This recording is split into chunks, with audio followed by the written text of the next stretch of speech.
वबिलवालिदैन इहसाना, और अपने वालिदैन के साथ एहसान करना। अल्लाह अकबर। तौहीद के फौरन बाद माँ बाप के साथ उसने सलूक।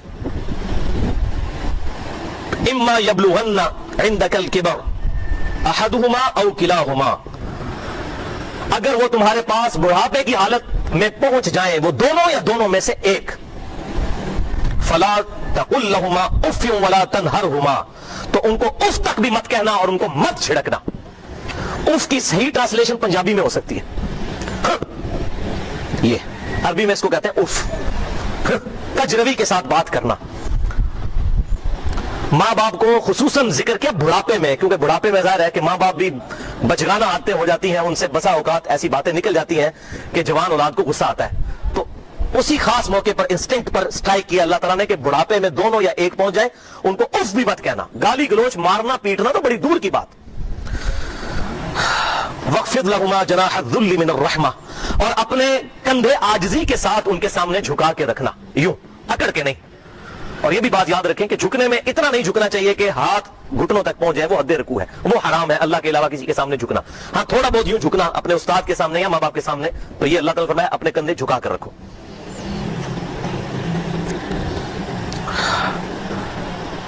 उनको उफ तक मत कहना, वला तनहरहुमा, और मत उनको झिड़कना, वकुल लहुमा कौलन करीमा, और उनके साथ बड़ी नरमी के साथ बात करना।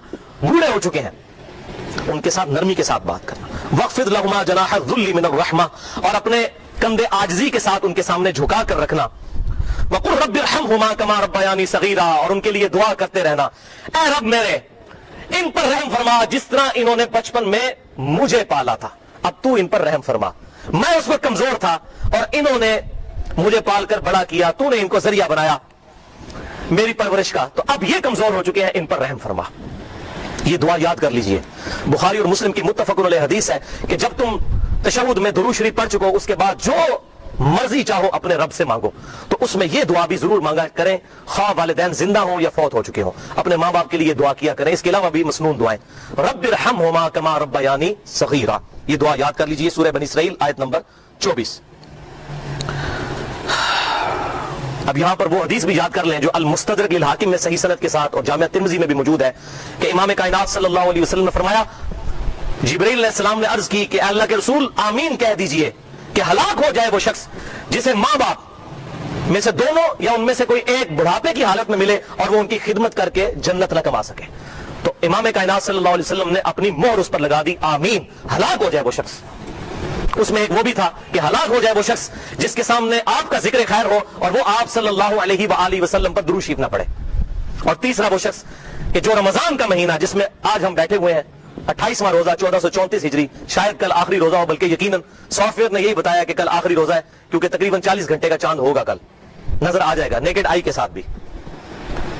जो रमजान का महीना पाए और वो अपने रब से अपनी मगफिरत ना करवा सके, वो भी हलाक हो जाए। तो इमाम कायनात सल्लल्लाहु अलैहि वसल्लम ने कहा आमीन, मोहर लगा दी आप सल्लल्लाहु अलैहि वसल्लम ने अपनी। लेकिन उसमें पहले नंबर पर माँ बाप का जिक्र आया। अल्लाह अकबर। रब्बुकुम आलमु बिमा नुफूसिकुम, तुम्हारा रब खूब जानता है जो कुछ तुम्हारे जी में है। इन तकूनु सालिहीन, अगर तुम वाकई नेक नियत हो और नेकोकार हो, फइन्नहु काना लिल अव्वाबीन गफूरा, तो बेशक अल्लाह ताला रुजू लाने वालों की तौबा कबूल करता है। क्या मतलब कि बाज़ औक़ात इंसान कोई ऐसे मूड में होता है कि बदतमीजी की नीयत नहीं होती, लेकिन माँ बाप के लिए कोई तल्ख जुमला निकल जाता है। तो अल्लाह ताला ने फरमाया अगर ये तुम्हारी आदत नहीं है तुम नेकोकार, लेकिन कभी कभार ऐसा हो जाए, फौरन अल्लाह की तरफ रुजू लाओ तो अल्लाह ताला तुम्हारी तौबा कबूल करेगा। लेकिन शर्त क्या लगाई? इन तकूनु सालिहीन, अगर तुम वाकई ही नेकोकार हो। लेकिन अगर किसी की आदत ही बदतमीजी के साथ बोलना है, उसके लिए कोई मगफिरत नहीं है। ये बात को नोट कर लीजिए। अगर तुम नेक नियत हो और हमेशा अच्छे तरीके से डील करते हो, कभी कभार तुमसे कोई ऐसी बात निकल गई, फौरन अल्लाह की तरफ रुजू करो, अल्लाह ताला तुम्हारी तौबा को कबूल कर लेगा। अल्लाह अकबर। तीसरी कमांड, व आति ज़िल क़ुर्बा हक़्क़हु वल मिस्कीन, और करीबी रिश्तेदारों को भी अपने